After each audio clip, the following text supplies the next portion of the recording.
Hello, this is Mr. Fredericks. Today we're going to have a screencast on World War I, specifically the United States path that it took to join World War I. So let's get started. So World War I was happening from 1914, that's when it got started, and it's going to be going for 3 horrific, terrible years. Now, lucky for the US was able to stay out of the war for this time. However, the war is going to catch up to the United States, and that is what we are discussing today. So World War I was not going well for those that were involved, eventually about 32 nations in all of their colonies, of course. It was kind of a stalemate. A stalemate is a chess term that basically means neither side is winning, yet they're still fighting and dying and spending all that money. So there's a lot of blame going on at this point. What can we blame all of the stalemate sadness? And some would argue it's the trenches. This was a time where the machine gun was dominating this war. And what would happen is, because of the machine gun, both sides would hide in these trenches, these long, narrow holes in the ground. And that turned this into a war of attrition, a war where people just kept dying and dying and dying, and there was no strategy that was winning the day. So again, it's going to lead to a stalemate, a defensive war where nobody could win. So that said, that war of attrition will be sad. Everybody's fighting and dying with no chance of victory. But then Germany suddenly, towards the end of the war, it got a little bit of hope. In 1917, the Russians dropped out of the war, thanks to the Communist Revolution, or the Russian Revolution, led by Vladimir Lenin. You're looking at him. And the Allies at this point were sad, sad, sad. They're kind of like, the only way that we were able to take on Germany was because we basically were attacking them from two sides, and Germany had to divide up their military, a two-front war, so to speak. So the Allies are upset because at this point, Germany is so powerful and they can send all of their forces to the west against the British, the French, and their allies, because Russia is no longer involved. But 1917 was a time for change, and the Russians dropping out was part of that change. But hope comes out in 1917 because the United States joins the war. And again, this is what this presentation's on. How did the United States join this war? Why? And so on. So we hop on, and that's going to be a big deal. Now, why weren't we already involved? Why didn't we get involved in this huge war? Well, in 1914, we had a president by the name of President Woodrow Wilson, and he was like, you know what? I want to be neutral. Why does the United States want to be neutral? Why did Wilson want to be neutral? Well, Americans were pretty divided. We didn't know who to support. I mean, it's easy today to look back and say, well, Germany was bad, but to be honest, back in 1914, all the countries looked bad, and all of them were violating U.S. rights. So it's a little bit difficult. So basically, the leaders of the two sides of World War I were Britain and Germany, and Hitler was not yet a leader of anyone. So Germany was not universally considered bad. So at this time, we were like, well, Britain and Germany both are bad, maybe. So there's no obvious winner or loser, good or bad country, at least in World War. So, but the United States is not ready to support Great Britain for the reasons I said. Now, why? Well, in 1914, we had millions of German immigrants in the United States, and those German immigrants supported Germany, not Britain. It wasn't obvious that Britain was the good guy, kind of like in World War II. Reason number two that we weren't ready was Irish Americans. We had so many Irish Americans, particularly in the Massachusetts area, and they despised the British because they had been fighting a revolution for hundreds and hundreds of years against them. Reason number three, the Russians were allied with Britain and France, and we hated Russia. The United States collectively thought the Russians were not good, and their government was filled with corrupt czars and that weren't democratic, and we didn't want to join that alliance if we had to join with them. Now, 3 years later, of course, America does change its mind, and 3 years of World War I went on. Why did we change our mind? Well, the number one reason is Germany at the beginning of World War I is going to attack France by cutting through neutral Belgium. And cutting through a neutral country and going to war with a neutral country made Germany look like the bad guys. And reportedly, there were tens of thousands of atrocities, war crimes, rapes of women in Belgium. That's why one of the nicknames is going to be the rape of Belgium, as Germany cut through it to get to France. And so people were like, no, maybe Germany is the bad guy, even in World War I. Number two, there were transatlantic cables even in 1914. What that basically meant was there were no satellites. So how did you get news? Well, the world had to run these electronic wires under the ocean. And that, through kind of a telegraph technology, that's how you got news about the war, about anything.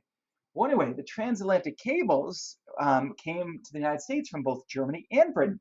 But Britain was smart enough that they cut the German ones. Now, that meant that all the news that the United States got about the war was filtered through the British point of view, their perspective, and of course made Germany look bad and Britain look good. That's what we call propaganda. And we heard all about the evilness of the Germans, and that helped turn us against Germany.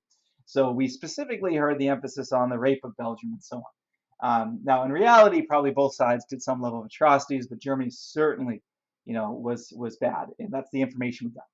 Number 3 reason why we started to change our mind and support Britain and be against Germany was basically the ancestry of our country. The cultural history of the United States was much more British. They had sent over a much higher percentage of immigrants here, and we had kind of adopted our culture. So you could argue we had more in common with them. And when you have more in common with somebody, you're more likely to support them. 4th reason the United States started to support Britain was just basic economic necessity. Britain was closer to us, and they were an island, and we had massive trade with them. And when you have trade with somebody, you make money off of each other, and of course that's going to lead to a bias. And so we're going to support Britain because we got money off of them, and they got money off of us. The number 5 reason why we started to drift towards Britain to support them in this war, just political systems, another thing that we have in common. So basically, whereas Germany had a Kaiser and a lack of democratic tradition, which we of course respected, Britain, yes, they had a king or queen, but they really had a democracy, and their people ruled their nation, and we really respected that. So our common governments made us like them, and so both France and Britain had that democracy. Germany, of course, did not. Austria-Hungary, which was allied with Germany during World War I, did not. They had a emperor, the Habsburgs, and all that. Now, that said, number 6 reason why we started to drift, and this would probably be the number 1 reason why we drifted towards Britain and France and away from Germany, was because our ships, our neutral ships, we weren't involved in this war, started getting sunk, which was a war crime in itself. Germany started sinking our ships. Now, and that's going to make us angry. We're going to warn them, but they're going to keep doing it. And eventually, we're just going to turn totally against them. Now, why would we hate on Germany? Well, just in summary, the rape of Belgium made them look bad, the British propaganda, British ancestry we had in common, but not so much Germany. Commercial interests, we made money off of Britain, less so in Germany. Loyalty to democracy, which Britain had, and hatred of autocracy, which autocracy, basically rule of one by the Austrians, the Ottomans, and of course the Germans. And they, of course, sunk our ships, which made us angry. So by the time 1917 rolled around, we pretty much hated Germany, and if we were going to go to war, it was going to be against them and to support Britain. However, there are some other points of view that we should consider here. And that point of view is there was enough blame to go towards Britain as well. History often says, well, Britain was the good guy and Germany was the bad guy, but we should have a balanced opinion. Woodrow Wilson, we can often also blame for this hatred towards Germany and not at Britain. Now, why was Germany sinking U.S. ships? Okay, so it's easy to say, well, Germany was sinking our ships. They were the bad country. But we can maybe blame Woodrow Wilson, and that's what we're talking about. So Great Britain did actually blockade Germany. So when Britain blockaded Germany, that basically meant we couldn't trade with Germany. And also Britain put mines in the water all in the North Sea, so we couldn't go trade with Germany. Now, that was kind of against international law.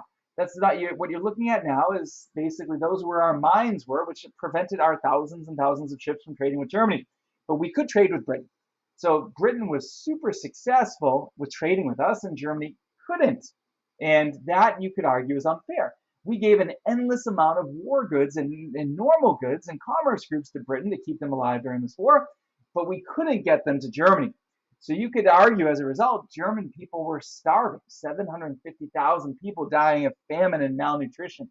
Germany was sad, and they knew that we were the ones trading with Britain, keeping them alive and in the war. So to survive, Germany's only choice was to blockade Britain, to do the exact thing that Britain had done to us. Britain had done to them. So Germany took U-boats because they couldn't compete with the British Navy, boats that could hide under the water, and they blockaded Britain. And now some blockades are okay during war. Blockades are an act of war and they're typically accepted. But the blockades, when you blockade a country, you're supposed to give a warning to the ship to turn around. If they don't, you can board them. And if you find war goods, that technically makes them an ally of your enemy, and therefore you can actually sink them.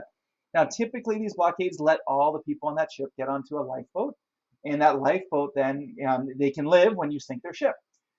But in 1917, Germany was so unbelievably desperate because they were losing the war after 3 years, And the only way they thought they could win was a policy called unrestricted submarine warfare. And what that basically meant was they were going to give no warning. They were going to not board. They were just going to sink all the neutral ships that were coming to their enemy, which was Britain. And that was a violation of neutrality. And that made Americans angry. Now, can you argue that Britain was also doing war crimes by not letting anybody trade with Britain because they put their mines there in their blockade? Maybe, and that Germany had no choice. But either way, I mean, you can argue that Germany was sinking our non-military ships, our commerce ships, neutral ships, and that made us angry. But maybe it wasn't their fault. It was the only way they could survive based on Woodrow Wilson's policy of allowing Britain to prevent us from trading with Germany. In theory, Germany, we were a neutral country, we should be allowed to trade with Germany. But Britain prevented that, and Wilson allowed it to happen. Come 1915, the most famous example of this is the unrestricted submarine policies with Germany sunk the Lusitania. The Lusitania was, of course, a ship, and 128 Americans died. America was so angry at this. And of course, Germany's like, I'm sorry, I won't ever do it again. But in 1917, Germany was losing the war, and they started sinking our ships again, their policy of unrestricted submarine warfare. So the United States, in that time, very quickly, in 2 months' time, lost 36 lives and 4 merchant ships. We were so unbelievably mad, particularly 2 years earlier after the Lusitania, that we're going to go to war because of the sinking of those ships. And that's the pathway we went to war. But was Germany wrong for attacking U.S. ships? Was the U.S. really neutral? Because that's why we went to war. We're a neutral country. How dare they sink our ships? But the problem was in 1916, we traded with Britain, right? $2.7 billion, but we didn't trade with Germany. That doesn't sound like a neutral country. We weren't neutral. Why? Because our banks gave $2 billion to Britain to pay for their war. And how many did we give to Germany? Significantly less, pretty much a ratio of 100 to 1. We weren't neutral. We're giving Britain and France our money. We were giving them our weapons, our trade. So maybe Germany had the right to sink our ships because we were not helping them and we were helping Britain. And that's going to result in us going to war, right? So, and in this war, we're going to lose a lot of lives. 117,000 Americans are going to die in this war. So who can we blame for us getting sucked into this war? I guess I would argue, well, you could blame Britain, right? You could blame Woodrow Wilson for his unneutral policies that's going to get Germany to attack us. But I don't know. So Wilson's fake neutrality got us dragged into the war. I think you could argue. Because Great Britain was just as bad as Germany, yet we're going to be so mad at Germany that Wilson's going to ask Congress to bring us into this war. Okay, so I'm going to blame Woodrow Wilson for not being truly neutral, because if he was, we would not have had our ships sunk and we would not have been dragged into this war. So let me make my case that Woodrow Wilson is to blame for us getting sucked into this war. Number one, those British mines, totally a violation of neutrality. Did Wilson fight back and say don't do it? No, he did not. They were in active war. Wilson ignored it. So we did not ignore when Germany would sink our ships with their subs, and that's not kind of hypocritical. It's a double standard. Number two reason why I would blame Woodrow Wilson for this war is those British ships, right? We blame Germany and their subs, but the British ships were flying American flags. What the British ships knew was that German subs were sinking ships, but the German subs were trying to avoid sinking neutral ships because they didn't want neutral countries like the U.S. to get sucked into this war. So what the British started doing was they started putting neutral flags on their ships so they wouldn't be sunk, like American flags. And now the German subs were like, well, we can't trust American flags. We're going to have to sink all the ships. And that's going to result in real U.S. ships getting sunk because of that British practice of flying American flags. And that's totally unfair. What did Wilson do? He ignored it. He allowed the British to basically turn us into their ally. Number three, British ships weren't neutral. They actually stopped American ships that were trying to trade with Germany and other countries. They even forced our ships illegally into their harbors, and they took American cargo because they were desperate trying to beat Germany. They took our cargo so they could use it against the war against Germany. That's stealing. It's a war. It's a violation of our neutrality. And what happens? Nothing, right? We don't declare war in Britain. We don't make a big deal of this. Wilson ignores it because he knows that we're on a pathway to war to Germany. Number four reason why I blame Woodrow Wilson for this war, we're going to talk about William Jennings Bryan. He was Secretary of State, which means he worked for Wilson. And he begged Wilson to ban Americans from traveling on foreign ships, because if Americans travel on foreign ships, they could get sunk by Germany, and then that's going to piss us off so much that we're going to declare war. Now, this sounds like a fair precaution because a huge war is going on, and Wilson thinks about it, and he rejects Bryan's idea. He says, nope, I'm going to let Americans go wherever they want. And Americans indeed are going to go on British ships, and those ships are going to get sunk, and Americans are going to die. When Americans die, Americans are going to get pissed, and they're going to demand war against Germany. It could have easily been prevented if Wilson just said, you know what, we're at war. We need to have our people off ships, particularly around Europe. So, conclusion. Did Wilson cause the war? Yeah, he basically had fake neutrality. He says he's neutral and mad at Germany for violating our neutrality, but Britain was too, and he did nothing about it. There was a trade imbalance. There was a loan imbalance. He ignored the British blockades that illegally took our ships and cargo, and he did not ban Americans traveling. I would argue Wilson, with his fake neutrality, is going to get basically the United States targeted by Germany and our ships sunk, and then that's going to get us pulled into the war. If we had any president other than Wilson, we would have had real neutrality. Germany wouldn't have attacked us, and we wouldn't have got sucked into this war. 117,000 Americans dying because of it. So Woodrow Wilson, you are to blame for this war. I think you can make a fair argument. So anyway, if you remember William Jennings Bryan, who was begging Wilson to start doing real neutrality and don't let Americans go on ships that might get sunk, he actually quit. He resigned his position right before World War I because he's like, Wilson, you're going to get us sucked into this war, and that's not going to be my fault. So he quit his Secretary of State position. Now, regardless, the U.S. starts getting angry with all the negative things that Germany's doing, particularly sinking our ships. And it was just a matter of time before the U.S. joined the war because we were getting real angry at Germany. Now, Germany at this point, they get an idea, just so we can figure out the last steps that brought us into this war. Germany knew that the U.S. was slowly turning against them, and that the U.S. was slowly going to get sucked into the war against them. So Germany has this idea where they write a note called the Zimmermann Telegram, and specifically it's going to be sent to Mexico, asking Mexico to attack the U.S. to keep the U.S. busy enough so the U.S. doesn't join World War I. Now, why would this make sense? Why would Mexico possibly do this? Well, 70 years before, the United States went to war with Mexico, and we actually took half their country, the Mexican-American War of 1845. And that country today, as you can see here, is New Mexico, Arizona, California, parts of Colorado, things like that. And we took all that land. And of course, Mexico is angry about that. And still, 50, 60 years later, that's a huge loss, as you can see. So the Zimmermann Telegram was a letter from Germany to Mexico that if you keep the U.S. busy, the U.S. will stay out of World War I. That will allow Germany to defeat Britain and France. And once they do, they'll come over and help Mexico defeat the United States and get their land back, specifically Arizona, New Mexico, and Texas. Now, the U.S. catches this, or should I say the British do, and then they give it to us, this telegram, this Zimmermann telegram, and the U.S. gets angry. I can't believe Germany is bribing our neighbor to attack us. So the U.S. declares war. And you can argue that this was the final straw. Germany sinking our ships and then bribing our neighbor. That leads to Woodrow Wilson giving this speech. Property can be paid for. The lives of peaceful and innocent people cannot be. The present German submarine warfare against commerce is a warfare against mankind. We are glad to fight for the ultimate peace of the world and for the liberation of its peoples. The world must be made safe for democracy. That's the famous quote. It is a fearful thing to lead a great peaceful people into war, but right is more precious than peace. Now that last line is important because a lot of people were against this war because they wanted to be peaceful, nonviolent. And Wilson's like, I love nonviolence and peace, but righteousness is more important. Germany's evil, and we have to stand up to evil, even if it means we have to sacrifice peace. Very famous speech by Woodrow Wilson. So what happens? The United States joins the war, and we rescue the Allies, specifically the United Kingdom and France and Serbia, Romania, and Italy, and we knock Germany out with our millions of troops coming 3 years in. And, you could study this for months and months and months, but really it's just our influx of millions of troops after Germany had been fighting a two-front war for 3 years. Germany just runs out of gas. And ultimately on 11/11/11, on this railroad car, Germany agrees to an armistice, a ceasefire, where essentially the war is over. And now Germany thought this was going to be kind of a neutral peace, but ultimately France and Britain were like, no, you are giving up, and we will tell you whatever we want about the future. So this is going to be known as Armistice Day or Ceasefire Day.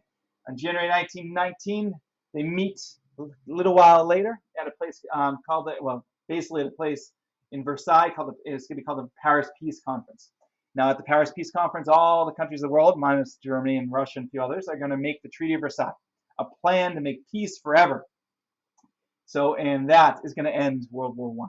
So lots of vocabulary flashing across the screen, of course, But ultimately, the objective here was for you to understand why the United States got sucked into the war, and maybe even why it was not our fault, it was Woodrow Wilson's fault, and that Britain wasn't as innocent. Now, that said, thank you for listening, and thank you for paying attention, and hopefully we certainly know how the United States got sucked into World War I. Have a fabulous and wonderful day.